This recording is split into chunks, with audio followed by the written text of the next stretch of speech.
You know that feeling? You've had a pretty good week, but the thought of just one more social thing, one more conversation, it feels like climbing a mountain. Well, today, we're getting into the psychology of why you sometimes want to just cut everyone off and disappear into what's known as the comfort cage. Okay, let's just live in this moment for a second, because I think we've all been here. It's Saturday night. Your phone lights up, it's your friends, people you genuinely love, and they're making plans. But instead of that little buzz of excitement, you just feel a pit in your stomach. You just want to be left alone.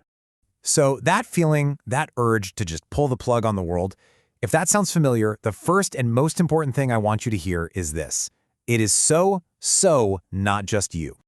Seriously, this isn't some kind of character flaw or you being antisocial. Think about it. We live in a world that asks us to be on all the time, to perform. So this desire to withdraw, it's actually a pretty smart, self-protective instinct from your nervous system just trying to keep you safe. And this brings us to the core idea of our whole explainer today. Let's talk about the comfort cage and get into the actual science of how our own brains can, well, build a cage around us. This is where it gets really interesting. So what is it?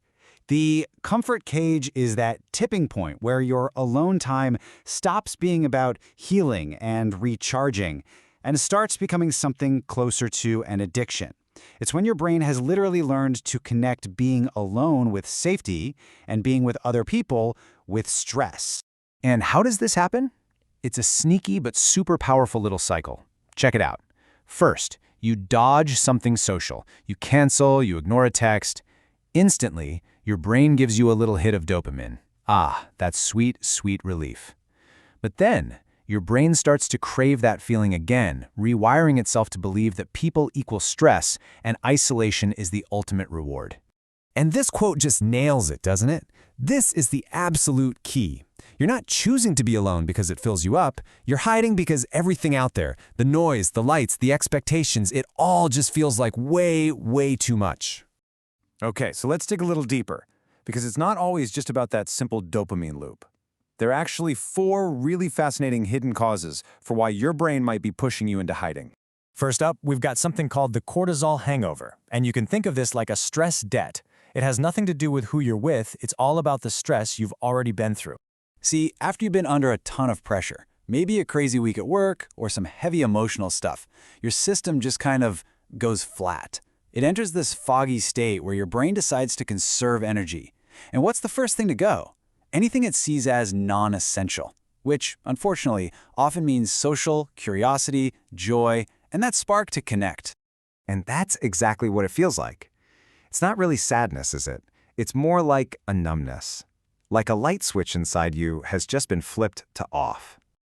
All right, reason number 2. Now this is fascinating. Because for some of us, our brains are just naturally wired to take in way more information from the world around us.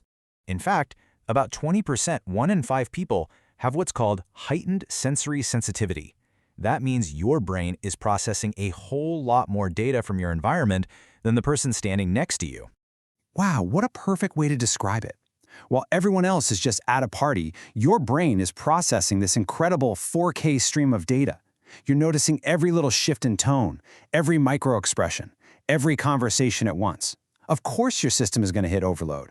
Hiding at home is the only way to turn it off. Okay, let's talk about our third reason, which is super common, especially for folks with ADHD. It's the freeze response that comes from being completely and totally overwhelmed. Just imagine for a second.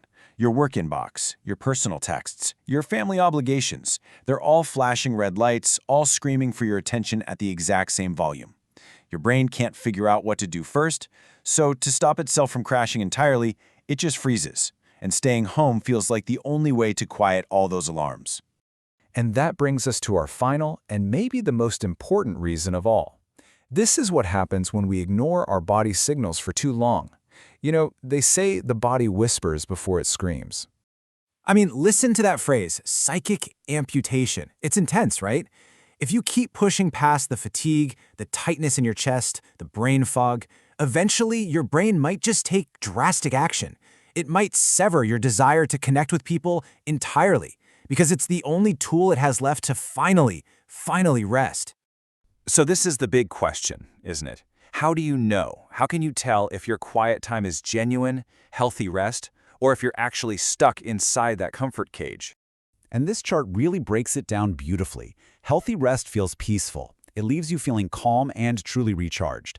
But being in the comfort cage, that just feels like relief. Relief that you escaped something. Relief that you avoided judgment. And it's usually paired with anxiety about having to go back out there. It's the difference between a choice and a compulsion. So what do?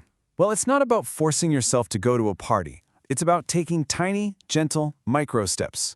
First, just check in with yourself. The next time you cancel, ask, do I feel peaceful or just relieved? Then, maybe try a tiny zero-pressure interaction. Say hi to a barista. Sit on a park bench. And most importantly, start to honor those whispers from your body. Give yourself permission to slow down without feeling guilty about it. All right, as we wrap up, let's focus on the single most important thing to take away from all of this. This is the big idea I hope you hold on to. Please, let this one sink in. Your need for quiet is not a deficit. It's not a weakness. It is a completely logical response to a very, very loud world. The goal here isn't to become a super extrovert. The goal is just to start listening to and trusting your own internal warning system again. And so that leaves us with one last simple question to ask ourselves. The next time you find yourself pulling away, just take a breath and ask, am I staying home for rest or am I stuck in a shield? Answering that honestly might just be the first step to finding your way back.